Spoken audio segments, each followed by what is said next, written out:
Neno hili si hivyo. Mambo ni matatu. Ladies and gentlemen, good evening and welcome back to our channel once again. In this video today, I want us to throw emotions out of the window and remain with facts alone. There are two facts which we can't run away from in this country. The first fact is that William Ruto is currently not very popular. And just like I've been saying, William Ruto is the easiest president to remove from office through the ballot. Because William Ruto so far has lost half of his support. The bulk of William Ruto's support in the last election came from Mount Kenya. If elections were to be held today, Mount Kenya will not vote for William Samoei Arap Ruto the way they did in the last election. So William Ruto has lost half of his supporters. William Ruto has also lost the hustler narrative. That is the narrative that he used to rally Kenyans around him. And currently William Ruto is also losing the support of the Gen Zs and the support of the church. So William Ruto is currently very unpopular. That's the first fact. The second fact, which we can also not run away from, is that the opposition can easily defeat William Ruto only if they agree to support one candidate. But is it possible for the opposition to agree to support one candidate? That is the question which Kenyans are currently asking. And because it's going to be very difficult for the opposition to unite and front one candidate, I want to be that prophet of doom today. The opposition is handing a second term to William Ruto, even without William Ruto putting effort. It's obvious Ruto should be defeated. But where is the man to beat Ruto? Ruto himself has said he can't see anybody. Maybe he's right. So I look at 2027 and I look around and ask Kenyans, you are suffering under the burden imposed by these people, this government. You have votes that can remove Ruto from power. Are you going to do it? I don't see that effort. And therefore, on this 8th day of February, 2025, I look at the 2027 and I see Matiangi struggling with Omtata. I see Jimmy Wanjigi struggling with Kalonzo Musyoka. I look at these struggles and wonder, will they produce a person, one person, strong enough to defeat Ruto? Amesema anataka kiti ya urais. Kalonzo anataka kiti ya urais. Kila mtu anataka. Yeah. Mimi napigania kiti cha urais. Martha Karua anapigania kiti cha urais. Kalonzo anapigania kiti cha urais. Matiang'i anapigania kiti cha urais. Eugene Amaro anapigania kiti cha urais. Na tunaendelea kutafuta kura. Pale mwisho tutaongea. Na sisi tutasikizana, tutawachia mtu mmoja. Tusipokupatia wewe. Hakuna shida, nitaunga mwingine mkono. Lazima huyu jamaa aende nyumbani. Lazima ile formula ambaye tutaona tunafaa. Unasikia? Kwa sababu hii Kenya lazima tumalize ndugu yangu. Lazima turejeshe Kenya uchumi. Na hii haiwezekani kwa mtu wa kiti. Kwa hivyo mimi sitajipenda. Mimi ni mgombea kiti cha urais. Matiang'i ni mgombea kiti cha urais. Kalonzo ni mgombea kiti cha, lakini tumesikizana ya kwamba pale tutakaa pamoja, pale mwisho tutaketi chini na tutaweka hesabu kwa meza. Wewe Rigathi umekuja na nini? Wewe Kalonzo umekuja na nini? Wewe formula hii nzuri. Tushinde round 1 na 7+1. Sisi tunataka 7+1. Tunataka 7+1 na tumekubaliana na tutatoa taarifa will commit ourselves before the people of Kenya that among we the presidential candidates wale ambaye tutakuwa kwa kinyang'anyiro pale mwisho tutaketi na tutatoa mtu mmoja wa kung'ang'ana na William Ruto. Na wale wengine wote tutaunga mkono yule ambaye atakubalika. Tutatafuta wataalamu, it will be scientific. There must be a way. Tutaketi chini, tutafute watu watuketi chini, tukubaliane. Wewe Rigathi umelete hii, Kalonzo umelete hii. Formula gani mzuri ya kumake sure that William Ruto is one term? We can say one term. We can say all sorts of emotional terms. But as long as the opposition will not unite, William Ruto will be declared the president of the Republic of Kenya. And I want you guys to give me just a few minutes to explain what I mean. Ruto must go. One term. Kasongo. Sasa, hii Kenya mambo hii imechelewa. Yes, tumechelewa. Mimi niko kwa tayari kwa mtihani. Hiyo mtihani tutafanya 2027. Mimi niko tayari kwa hiyo mtihani. Yes. Mutakuja mniulize. Mambo ya uchumi mtajibu. Mambo ya kilimo mtajionea wenyewe. Mambo ya SHA mtaniambia. Mambo ya affordable housing na mambo ya markets na mambo ya hostels na mambo ya ajira ya vijana mtaniambia. Na mtaniambia nani yako na mpango bora kuliko hii mimi niko naye. Yesterday on this platform, I did a video about David Maraga. In that video, I remember asking you guys, if you are to be provided with a ballot paper and you are given 5 names, let me just remind you about the 5 names. I talked of David Maraga, Kalonzo Musyoka, William Ruto, Rigathi Gachagua, and Fred Matiang'i. That video did not perform so well on this platform yesterday. But the number of comments on that video was shocking. Over 1,000 people commented.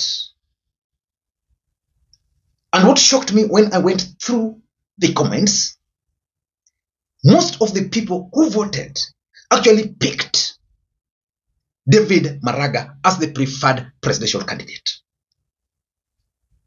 You can check. Even some of my most performing videos, they hardly get 1,000 comments. This particular video had over 1,000 people commenting and voting for Maraga. Most of them voted for Maraga.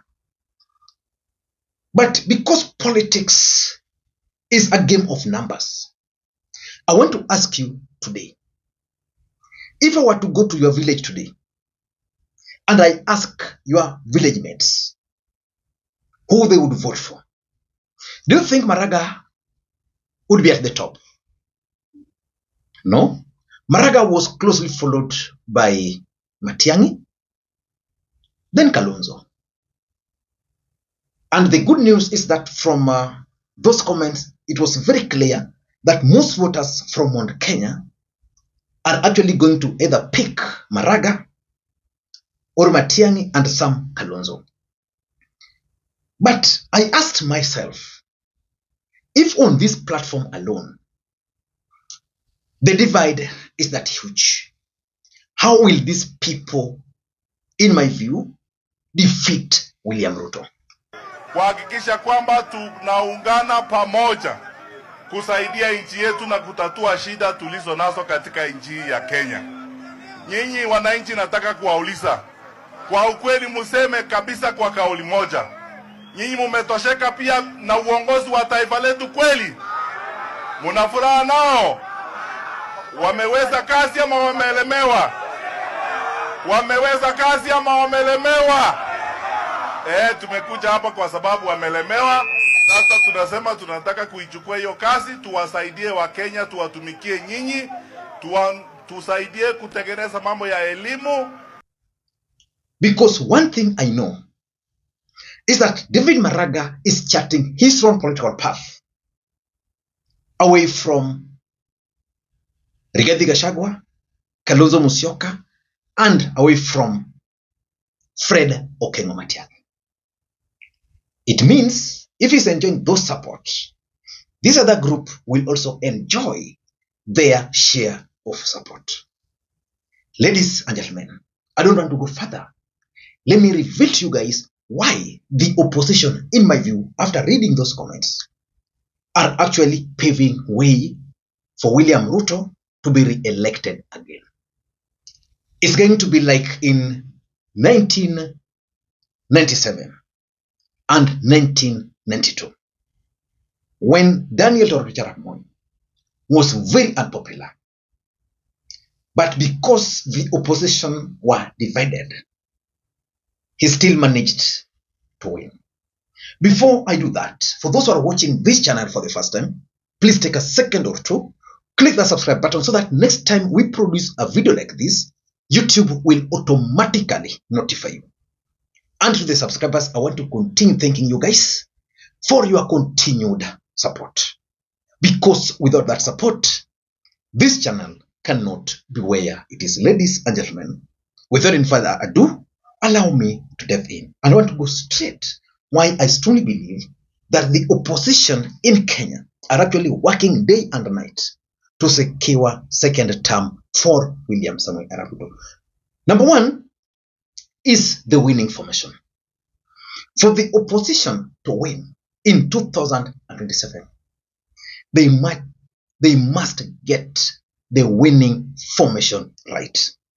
They must get the right presidential candidate who will be able to bring numbers, and also they will have to get the right running mate, and of course other members.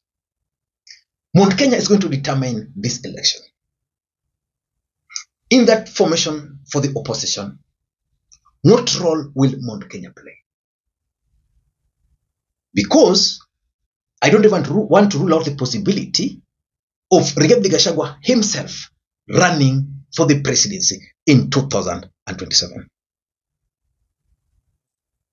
So I'm seeing Maraga with the support he's getting, and I'm also looking at the joint opposition led by Rigathi and Kalonzo. I'm also looking at their numbers. They are going to split the votes. And that is how they are going to hand over victory. Because, let's say Maraga will be running. Maraga will come up with a winning formation. I saw the other day posters of Maraga and Sifuna. That's a serious formation that will lock the Luhya nation. It would lock maybe Kisii if Matiangi will not be the presidential candidate, but it will also lock the civil society and those who really want real change. Then let's say this other team will also come up with their winning formation. What will be their winning formation? Maybe Kalonzo and someone from Mount Kenya, or Kalonzo and Natembeya for that matter. So are you seeing what I'm seeing? The Luhya nation will split. The mountain will split. Those for Maraga, those for Kalonzo.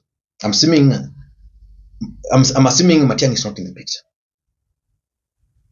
And then the Gen Zs who are going to play a significant role in this campaign will also split. Some will go for Kalonzo, some will go for Maraga.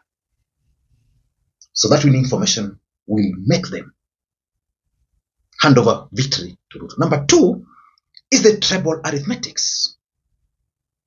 We may like it or not, but the fact of the matter is that Kenyan politics is tribal. William Ruto will sweep the Kalenjin nation. Is coming to Nyanza, again is making good progress so far. William Ruto is in the Luhya nation. If he could challenge Raila Odinga at that time, now he is with Raila Odinga. In the coastal region, because of Raila Odinga, of course, the other side, they have the mountain, they'll have the Ukambani if they'll be united. In fact, if the opposition will be united, they'll easily win. But they cannot be united. As long as Maraga will run, as long as someone else will be proposed from the other camp, they'll split those votes. Hiyo kura in one way or another, utaangalia 2027 and 2007, they marry. Kwa sababu 2007, tutasema hivi. The whole of Mount Kenya region, walipikia kura Mwai Kibaki. The whole of Mount Kenya region, to the last man. Ukikuja kule Kisii, Wakisii walikuwa na nani? Walienda kwa through Anyatai, wakapikia Kibaki kura. That is why Ruto alipoenda kule, akashambuliwa kule. Ukienda kule kwingine kwa Ukambani, Kalonzo alisimama na ODMK na akasema kuwa atapita katikati. So kura ya Ukambani ilienda na Kalonzo, kura ya Kisii ilienda na nani? Na Kibaki. Kura ya Mount Kenya ilienda na nani? Na Kibaki. The same Gachagua now, who is replacing Kibaki, has taken Mount Kenya. We are taking 100%. Hatuulizi kule. Sasa ukipiga hii hesabu, uangalie na mimi nauliza 2007 nani alishinda? And that is why ukiangalia kati 2027 kuna watu ambao ilikuwa inaitwa Pentagon. Hii Pentagon ilikuwa na Raila, ilikuwa na Ruto, ilikuwa na Balala, ilikuwa na Mudavadi na ilikuwa na Nyaga. Mwenye ana replace Nyaga saa hizi ni ule Kindiki. Na Kindiki anakuja na kura yote ya Tharaka Nithi. All said constant, Tharaka Nithi will come with Kindiki. Manake huko ndio anatoka. Tuseme Meru yaweza kwenda kwingine. Tuseme Embu yaweza kwenda kwingine. Lakini Tharaka Nithi inakuja na Kindiki. Aya ukikuja maana kule Western nao kwele, the whole of Western region. Ukumbuke ya kuwa Bukusu region, in Bungoma, during that time, through Muskarikombo, they voted Kibaki. But at this time now, we are assuming that the Bukusu vote is going with Natembea. So there is no any loss. Ndio mimi nakuja nasema hivi, by 2027, this is now the demographic or the performance of the election. Why Ruto is going to make it. Na ndio maana huyu mwenye alikuzungumza akasema mjitayarishe because this guy is going. Number one, Nyanza as a whole, apart from Kisii region, will vote this guy. No. I'm giving out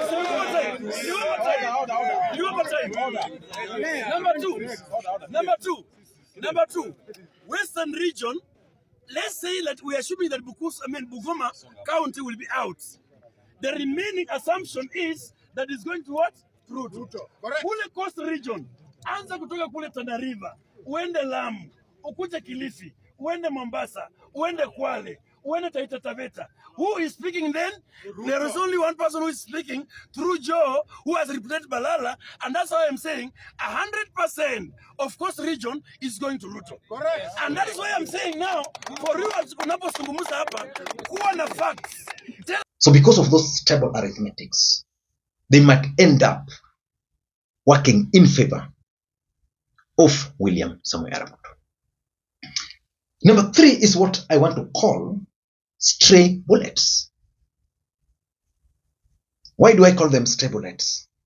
2027 presidential elections is going to be the most expensive. That's number 1. And it's going to be divisive, bitterly contested. Those are facts. So which means on the podium, if the opposition, the joint one, that is Kalonzo's camp, Maraga's camp will be running, they'll start throwing missiles from one side to the other. Some will be hitting Kalonzo, some will be hitting Maraga, just like that. William Ruto, in my view, will be safe. Why? William Ruto is already being attacked. So I don't think there is any attack, new attack. Just like William Ruto has made promises to Kenyans, to an extent that I doubt if he will be able to make new promises. The same way he has been attacked. There is nothing new which will be used to attack William Ruto. So the missiles will be hitting. I call them stray bullets. Number 4, it will also be easy now for the NIS to infiltrate. I've always explained on this platform that William Ruto managed to infiltrate Raila Odinga's camp. I also believe that William Ruto and the government has already infiltrated Fred Matiang'i's camp. And that's why Matiang'i came back into the country. He has not done much. He's going back to the US again. He will come back. Maybe Rigathi has managed to lock those people who are trying to infiltrate the camp, but you don't want to rule out. It is also alleged that Maraga is actually working for William Ruto without him knowing. So if these people will be running, it will be easy to infiltrate them. And if they'll be infiltrated, that will be good news for William Ruto because he will be operating from a point of information and knowledge.